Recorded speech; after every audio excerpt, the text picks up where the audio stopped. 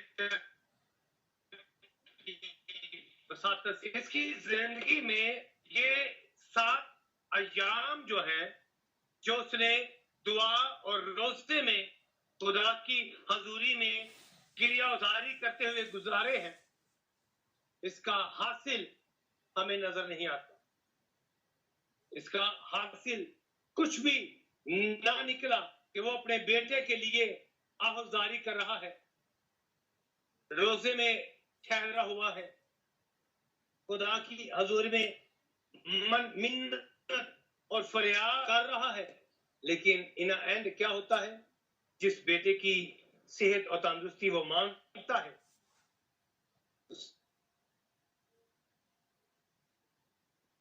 خدا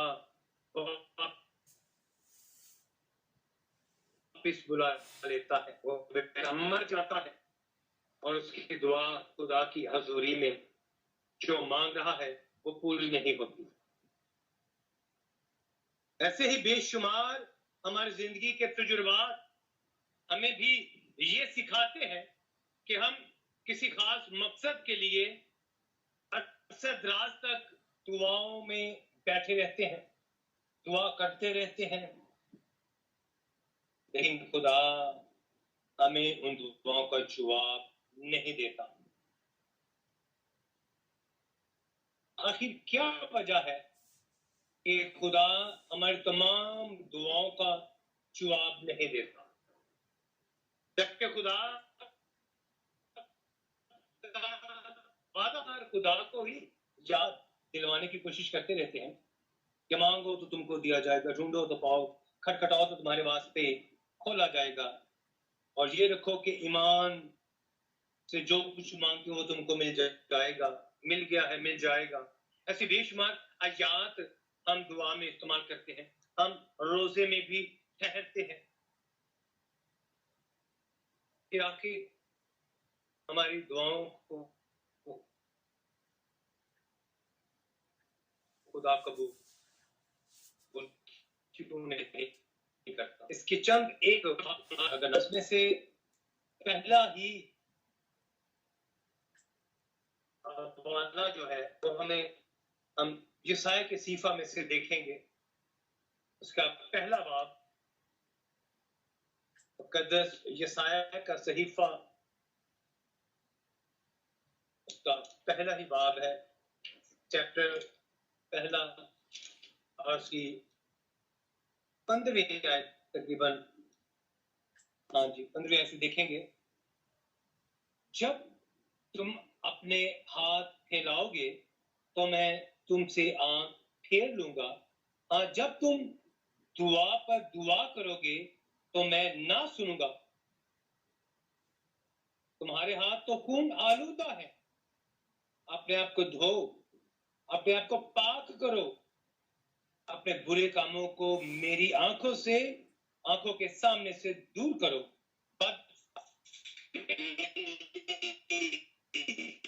سیکھو, انسان مظلوموں کی مدد کرو, یتیموں کی فریاد رسی کرو, بیواؤں کی حامی ہو. یہ ایک چھوٹا سا پیراگراف مقدس خدا کے پاک روح سے رہنمائی حاصل کرتے, لیکن جب ہم اپنے ہاتھ پھیلاتے ہیں, جب ہم دعا پر دعا کرتے ہیں تو اس کے پیچھے کچھ محرکات ہوتے ہیں, کچھ وجوہات ہوتی ہیں جس وجہ سے خدا کہتا ہے کہ جب تم دعا پر دعا کرو گے تو میں تمہاری نہ سنوں گا. پہلی وجہ کیا بیان کی گئی ہے کہ تمہارے ہاتھ خون آلودہ ہے, ہم نے خون بہایا ہوا ہے. ظاہر آج ہم سب اس بات سے واقف ہے کہ اگر ہم نے کوئی قتل کیا ہو تو ہم آزاد نہیں پھر سکتے، بلکہ کام ہوں گے، ہم قید خانہ میں ہوں گے، 302 کا کیس ہمارے اوپر لگ جائے گا. لیکن ایک ایسا قتل ہے جس کی سزا ہمیں نہیں دی جاتی، جس کی سزا حکومت نہیں دے سکتی. کوئی بھی لا جو ہے وہ ہمیں سزا نہیں دیتا سوائے خدا کے کلام کے. مقدس یوحنا اپنے خط میں بیان کرتی ہے کہ جو اپنے بھائی سے نفرت کرتا ہے، عداوت رکھتا ہے، وہ کیا ہے جی؟ خونی ہے. ہم کیسے خونی ہیں؟ ہم اپنے ہی بھائیوں سے نفرت رکھنے والے ہیں. اپنے بھائیوں سے عداوت رکھنے کے سبب سے ہم کیا بن جاتے ہیں؟ خونی بن جاتے ہیں.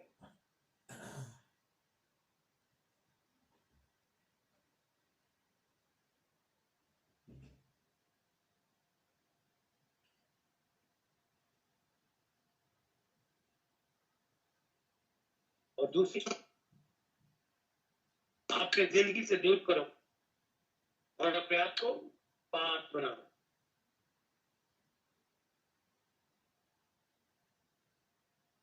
اور فیل یعنی کہ وہ فیل جو غیر اخلاقی ہیں، جن کو خدا پسند نہیں کرتا، جن کے بارے میں خدا کہتا ہے وہ تمام برے کام جو تم کرتے ہو میری آنکھوں کے سامنے سے ان کو دور کرو. یہ کام جب ہم اب کرتے ہیں تو پھر ان کاموں کی بدولت ہماری دعا سنی نہیں جاتی کہ ہم خونی ہیں، اپنے بھائیوں سے نفرت کرنے والے ہیں، برے کام ہمارے اندر ہے، بدفعلی ہمارے اندر ہے. اور جو نیکسٹ بیان کیا گیا ہے کہ نیکوکاری سیکھو، انصاف کے طالب ہو، مظلوموں کی مدد کرو، یتیموں کی فریاد رسی کرو، بیواؤں کی مدد کرو. حقوق البات کی یہاں پر بات کی جاتی ہے. دعا سنے جانے سے پہلے ہمیں حقوق البات یعنی کہ انسانی حقوق جو ہے، انسان کا انسان کے ساتھ جو حق بنتا ہے زندگی گزارنے کے، وہ حقوق جو ہے ہم بہتر دور سے اگر ادا نہیں کرتے، اپنے ہم جن انسانوں کے ساتھ ہمارا رویہ بہتر نہیں ہے، تو ہماری دعا خدا کی حضوری میں مقبول نہیں ٹھہر. اور پھر آگے چل کر مقدس یعقوب اپنے خط کی چوتھے باب کی تیسری آیت میں ہماری موجودہ کنڈیشن کو بیان کرتا ہے، جو آج کے دور کا مسیحی ہے، جو آج ہماری مسیحی خواہشات ہے، اس کی بات وہ بڑی خوبصورت طریقے سے کرتا ہے. دیکھیے کہ میرے ساتھ اگر آپ نے بائبل نکالی ہوئی ہے تو پلیز مقدس یعقوب کا پہلا عام خط، اس کا عام خط، اس کا چوتھا باب اس کی تیسری آیت. تم مانگتے ہو اور پاتے نہیں، اس لیے کہ بری نیت سے مانگتے ہو تاکہ اپنی عیش و عشرت میں خرچ کرو. ہماری دعاؤں میں ڈیمانڈز کی یہاں بات کی جا رہی ہے کہ ہم دعاؤں میں ہماری ڈیمانڈ، ہماری ضروریات کیا ہوتی، کن مقاصد کے لیے ہم خدا کی حضوری میں بیٹھتے ہیں. میری نظر میں دعا جو ہے ایک ایٹیٹیوڈ ہے، ایک رویہ ہے کہ ہمارا دعا کے اندر ایک رویہ جو ہے وہ خدا کی حضوری تک پہنچتا ہے. ہماری سوچ وہاں پہنچتی ہے بنسبت ہمارے الفاظوں کے. خدا کی حضوری میں میرے الفاظ سے پہلے میری سوچ کے اندر جو خیالات ہیں وہ پہنچتے ہیں. کیونکہ لکھا ہے کہ خدا ہمارے خیالات کی چھان بین کرتا ہے، وہ میرے خیالات سے بھی واقف ہے، جس کی مثال یسوع مسیح نے بڑی خوبصورت ہمیں دی کہ دو افراد دعا کے لیے ہیکل میں بیٹھے ہوئے ہیں. دو افراد دعا کر رہے ہیں، ایک خدا کو ہی